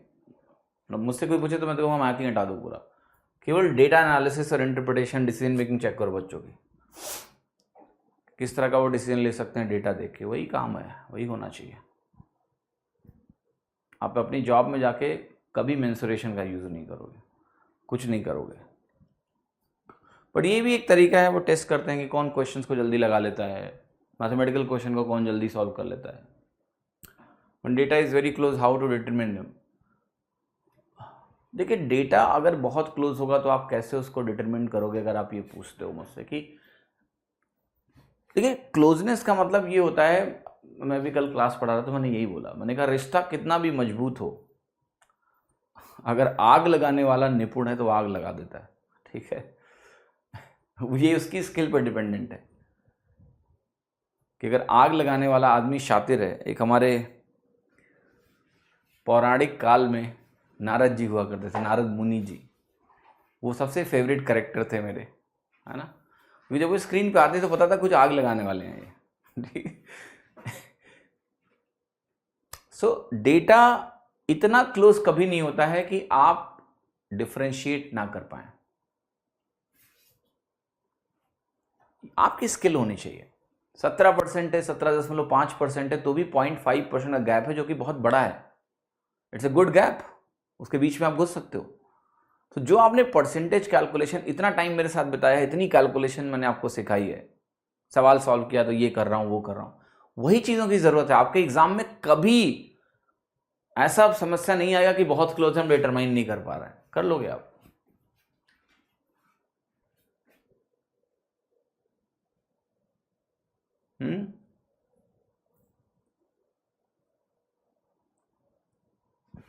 Okay, so anyway, why I am discussing these things. Usually मुझे डिस्कस नहीं करना चाहिए था, मैं बता रहा हूं इसकी यूटिलिटी बहुत कम है आपके लिए।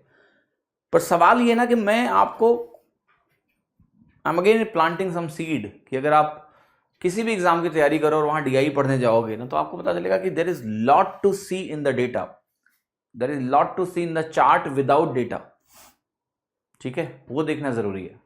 मुझे याद है कि जब मैंने पहली बार मेरे सामने, जब मैं इंजीनियरिंग कॉलेज में था, and somebody came to me with a line chart का सवाल, और उस सवाल में क्या था, it was something like this, ठीक है, किसी अच्छे इंजीनियरिंग मैनेजमेंट इंटरेस्ट में आया हुआ सवाल था। तो उस सवाल में क्या था, जो डेटा दिया हुआ था ना, वो डेसिमल में और बहुत कॉम्प्लेक्स डेटा था, सुपर कॉम्प्लेक्स डेटा था। लोग उसको झेल रहे थे कि कैलकुलेशन करके कैसे पता करें कि कौन सा हाईएस्ट है। उसमें हाईएस्ट परसेंटेज ग्रोथ पूछ रहा था, ठीक है, and they were struggling with the calculation. अच्छे स्टूडेंट थे वो, और मैं हॉस्टल में घूमता रहता था इधर से उधर मनोरंजन करने के लिए लोगों का। तो उन्होंने मुझे बुलाया, उनको पता था मैथ्स और मेरा ठीक है काफ़ी, तो उन्होंने बोला ये सवाल बताओ। तो जब उन्होंने मुझे ये सवाल दिखाया तो मैंने डेटा तो पढ़ा ही नहीं कि डेटा क्या है। मैंने बताया कि हाँ, ये परसेंटेज ग्रोथ हाईएस्ट होगा यहाँ पर।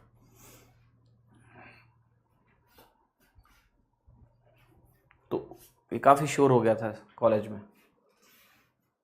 मतलब जो जान पहचान की सर्कल थी, ठीक है, कि ऐसा भी कुछ संभव है।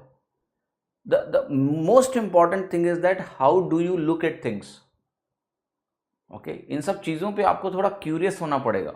Curiosity is the solution to everything. अगर आप क्यूरियस हो तो बहुत सारी चीज़ें खुद ही निकाल लोगे, ठीक है, बट आपको क्यूरियस होना चाहिए कि हाँ ठीक है, चलो ग्राफ में डेटा दिया हुआ है तो इसमें हम क्या बिना कुछ डेटा देखे पता कर सकते हैं, हाईएस्ट लोएस्ट परसेंटेज ग्रोथ, तो बहुत सारी चीज़ें आप यहाँ पर देख सकते हो। तो ये उसी का एक एग्जाम्पल है। अब मैं आपसे एक एक्सपेक्टेशन है मेरी, होमवर्क दे रहा हूँ, करके आना कल, तो कल हम फिर आगे बात करेंगे। यही काम आपको करना है, ये ऐसे ग्राफ जो चलेंगे ना उल्टे वाले, डिक्रीजिंग वाले ग्राफ। तो ये सारी एनालिसिस जो मैंने आपको इंक्रीजिंग ग्राफ के लिए कराई है, ये डिक्रीजिंग ग्राफ्स के लिए आप करके आओगे। एक केस आपका ये बनेगा, एक केस डिक्रीजिंग में आपका ये बनेगा, ठीक है, एक केस आपका डिक्रीजिंग एंड इंक्रीजिंग बन जाएगा काइंड ऑफ, ठीक है, और एक डिक्रीजिंग का केस आपका यही होगा सीधा स्ट्रेट लाइन वाला। सेम एक्स वाई लिख के और आप इसको जरा देख के आना। Can we plot the bar chart in the form of a line chart to see the percentage increase और decrease faster for comparison? No, you should never convert a graph into other format. Look, अगर मैं बात करूं कोई ऐसा DI set है जो शायद 15 से 20 मिनट लगेगा सॉल्व करने में, होते हैं MBA एंट्रेंस एग्जाम्स ऐसे होते हैं, तो वहां में भी सेंस बनाता है कि चलो ठीक है, एक चार्ट को एक फॉर्मेट से दूसरे फॉर्मेट में कन्वर्ट कर लिया जाए, ठीक है, ऑलराइट, मेक सेंस। 15 मिनट का कोई सवाल है, 5 सवाल हैं जो कि बहुत लंबे लंबे हैं, मेक सेंस कि हम एक डेटा सेट को दूसरे डेटा सेट में कन्वर्ट कर लें। कई बार बार को टेबल में कन्वर्ट करने से फ़ायदा हो जाता है, बिकॉज आपको बार बार डेटा देखना है, बार में बार बार जाके ऐसे ग्राफ में टाइम बर्बाद कर रहे हैं, उंगली फिरा रहे हैं कि कहाँ पर कौन सा डेटा है, तो वहाँ सेंस बनाता है कि 15 मिनट का डेटा सेट है, हम लाओ बार को कन्वर्ट कर लेते हैं टेबल में, फिर सॉल्व करते हैं। और आपके SSC में जो भी क्वेश्चन आते हैं, it is not sensible to change your graph even if it is possible, क्योंकि सवाल ही इतने बड़े नहीं होते, छोटे छोटे सवाल हैं, उसमें आप ग्राफ चेंज करने का टाइम बर्बाद मत करो, आप डायरेक्टली देखोगे सीधा। और परसेंटेज ग्रोथ देखने के लिए आपको बार में कन्वर्ट करके कोई एडवांटेज नहीं मिलने वाला है, वो बहुत टाइम बर्बाद करेगा, सीधा यहां से देखो लाइन चार्ट से, ठीक है। So do not ever worry about कि आंसर्स कितने क्लोज हैं, क्या हैं। मेरा अपना एक्सपीरियंस ये कहता है कि आंसर्स कितने भी करीब हों उनमें दूरी होती है, ठीक है, क्योंकि अगर वो बिल्कुल the only data which can not be differentiated is those two data are equal. अगर दो डेटा एग्जैक्टली इक्वल हैं then you can not enter in between, but अगर दो डेटा एग्जैक्टली इक्वल नहीं then you can enter in between. Have this belief, I tell you, answers are never that close that you cannot differentiate. You can differentiate and find out what's the answer. चलें, कल मिलते हैं। 29 का solution मैंने गलत करा दिया है, सही करा दें तो देख लेंगे क्या गलती हुई है उसमें, ओके, क्या गलती हो गई 29 में, करा देंगे, चिंता मत करो, देख लेंगे बाद में, है ना। चलें, thank you, see you all tomorrow and will continue the discussion. पहली क्लास जानबूझ के मैंने हल्की रखी है, हल्की ऑलराइट, फाइन, चलो कल मिलते हैं, कल बात करते हैं इसमें आगे। ये करके ज़रूर आना प्लीज़, इससे आपको काफ़ी लर्निंग मिलेगी, अंडरस्टैंडिंग मिलेगी। हाँ जी, चलिए, थैंक यू।